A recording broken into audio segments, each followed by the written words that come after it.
Halo, selamat datang di channel Dunia Para Gagak. Di sini kita akan menceritakan kehidupan di SMU laki-laki Suzuran atau yang lebih dikenal dengan Sekolah Para Gagak. So, tunggu apa lagi? Jangan lupa subscribe jika kalian ingin mengikuti ceritanya dan jangan lupa untuk tekan lonceng notifikasinya serta like dan share-nya ya. Oh iya dan jangan di-skip ya agar tidak ketinggalan ceritanya. Yuk masuk ke cerita. Sebelumnya trio Hiromi, Pon dan Mako dihadang oleh gerombolan dari Bandou saat pulang sekolah. Namun Pon dapat lari dan meminta pertolongan. Pon mencari Bouya untuk dimintai pertolongan karena dia merasa Bouya dapat menolong mereka. Setelah mencari kesana kemari, akhirnya Pon dapat menemukan Bouya yang sedang bersama Yasuda. Pon meminta bantuan kepada Bouya namun Bouya menolak karena merasa dia tidak ada hubungannya dengan semua itu. Lalu Bouya mencoba mengajak Yasuda pergi. Ini membuat Yasuda marah. Lalu tiba-tiba saat Bouya sedang mengajak Yasuda pergi dan berbalik badan, Yasuda menendang Bouya hingga tersungkur. Ini membuat Bouya marah dan mengatakan kenapa bawahan malah menendang bosnya. Yasuda mengatakan bahwa Bouya adalah benar-benar orang terburuk yang pernah dia kenali. Dia sudah menduga bahwa Bouya seperti itu. Lalu Yasuda menambahkan bahwa dia tidak akan pernah mengenalkan kakaknya kepada bajingan seperti Bouya. Lalu Bouya langsung berubah pikiran dan langsung tersenyum kepada Yasuda dengan mengatakan bahwa semua itu hanya bercanda. Bouya pun setuju untuk membantu Pon. Pon pun langsung bergegas mengajak Bouya ke lokasi. Namun Bouya menyuruh menunggu. Ternyata Bouya mencoba meminjam motor kepada orang yang berada di dekat mereka yang awalnya orang itu tidak mau meminjaminya. Dan dengan tendangan maut Bouya, orang itu mau meminjamkannya. Bouya pun lantas mengajak Pon untuk bergegas ke lokasi sembari mengatakan kepada Pon bahwa orang itu baik banget mau meminjamkan motornya. Pon dan Yasuda pun hanya bisa bermuka datar karena jelas-jelas Bouya menendang orang itu makanya orang itu mau meminjaminya bukan karena baik. Ini ngawur sih tapi konyol. Oke lanjut, tanpa basa-basi lagi Bouya langsung tancap gas dan pergi ke tempat di mana Mako dikeroyok oleh Senda dan gerombolannya, yaitu taman ketiga di kota bagian selatan seperti yang dibilang oleh Pon. Yasuda pun ingin mencoba mengejar mereka tapi Yasuda masih ditali oleh Bouya. Shin pun kembali memperlihatkan duel yang terjadi antara Hiromi dan Bandou. Yang mana Bandou telah memukul habis-habisan Hiromi. Hiromi sendiri awalnya sudah mendapat pukulan tak terduga menggunakan tongkat oleh Bandou. Dan sekarang kembali mendapatkan pukulan bertubi-tubi.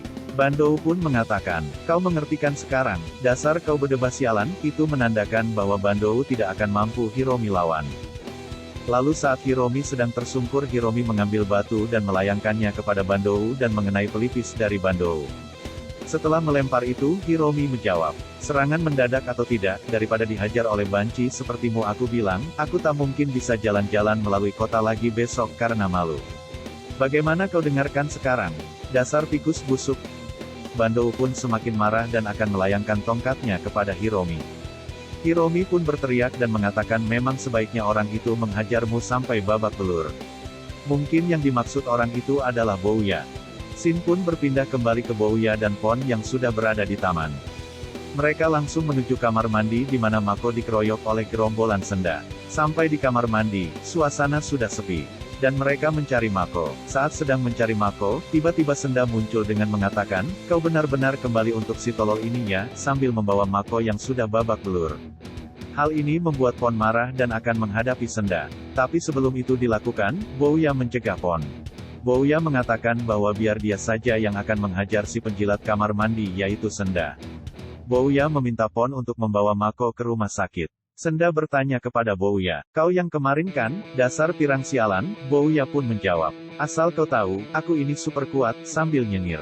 Senda pun langsung lari keluar dari kamar mandi, disusul Bouya yang mengejarnya. Sesampainya di luar, Bouya sedikit kaget karena di luar, Senda sudah bersama dengan anak-anak buahnya. Bouya pun kembali masuk ke dalam kamar mandi dan berkata pada Pon, apa-apaan itu, mereka bertambah banyak. Bilang dong dari awal kalau seperti ini, Pon pun menjawab untuk jangan khawatir, karena setelah Pon mengantar Mako, Pon akan kembali membantu Bouya. Namun Bouya mengatakan bahwa tidak usah khawatir. Sebaiknya Pon mengantar Mako saja ke rumah sakit. Bouya hanya sedikit kaget dengan apa yang ada di luar. Sebelum keluar, Bouya menyerahkan kunci motor ke Pon untuk dipakainya mengantarkan Mako ke rumah sakit. Setelah itu Bouya kembali keluar untuk menghadapi Senda dan gerombolannya. Bouya berkata kepada mereka untuk tidak menahan diri. Hal ini langsung membuat Senda marah dan menyuruh anak buahnya untuk menghajar Bouya. Saat Bouya akan dikepung, Bouya berhasil melompat ke atas genteng kamar mandi dengan melompat dan menggenggam pagar kamar mandi menggunakan tangan. Anak buah Senda ini mengira bahwa Bouya akan kabur ke belakang, lalu mereka mengejar dari bawah. Namun tak disangka Bouya kembali berbalik dan melompat dari atas menuju Senda yang sedang sendiri ditinggal anak buahnya. Pukulan pun langsung melayang tepat di wajah Senda. Senda terpental hingga ke seberang jalan dan langsung tidak sadarkan diri. Hal ini membuat anak buah Senda kaget dan ketakutan. Mereka hanya diam mematung. Bouya pun berteriak kepada mereka, "Akan kubunuh kalian," dan mereka pun kabur tunggang langgang. Saat mereka kabur ini, tidak sengaja mereka bertemu dengan Yasuda. Yasuda yang melihat ada gerombolan Senda yang berlarian ke arahnya langsung bertunduk dan meminta maaf. Tetapi mereka mengabaikan Yasuda yang membuat heran Yasuda. Saat sedang melamun, tiba-tiba kepala Yasuda langsung diketok oleh seseorang dari belakang. Ternyata itu adalah Bouya Harumichi. Bouya berkata, "Apa yang sedang kau lakukan di sini?" Yasuda yang masih kaget bertanya kepada Bouya kenapa mereka berlarian seperti itu. Bouya menjawab untuk tidak dipikirkan dan mengajak Yasuda pergi. Saat berjalan pergi itu Yasuda sangat cerewet sekali dan bertanya berulang-ulang kepada Bouya dan lagi-lagi Yasuda mendapat tempeleng. Scene pun berpindah kembali di mana Hiromi sudah babak belur dan terkapar dihajar oleh Bandou. Tiba-tiba ada seseorang tinggi besar menggendong Hiromi. Saat menggendong Hiromi itu, tak sengaja ada orang yang menabrak mereka.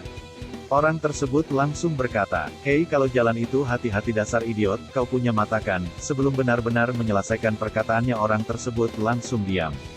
Ternyata yang membopong Hiromi adalah Rindaman. Orang yang tak terkalahkan di Suzuran. Dan mereka pun langsung memohon ampun kepada Rindaman. Melihat Rindaman membopong Hiromi, mereka bertanya-tanya kenapa Rindaman membopong Hiromi. Scene berpindah kembali di mana Bouya dan Yasuda sedang berjalan yang entah mau kemana. Bouya berkata kepada Yasuda, "Kenapa dari tadi kamu berjalan-jalan menggunakan tali ini?" Yasuda dengan marah pun berkata bahwa ini semua salahmu. Ini ikatan macam apa sampai tidak bisa lepas. Lalu Bouya pun membantu Yasuda untuk melepaskannya. Sambil melepaskannya, Bouya pun menangis dan berkata kepada Yasuda, "Kau ini bodoh ya, kocak banget sih karakter Bouya Harumichi ini tuh." Dan cerita kali ini pun selesai. Gimana alur ceritanya teman-teman? Menarik bukan? Jangan lupa untuk komen di bawah ya. Saran dan masukan kalian akan sangat berarti bagi kami demi channel ini makin berkembang. Terima kasih yang sudah menonton. Nantikan cerita selanjutnya. Tekan lonceng notif agar tidak ketinggalan ceritanya. Bye-bye, sehat-sehat semua.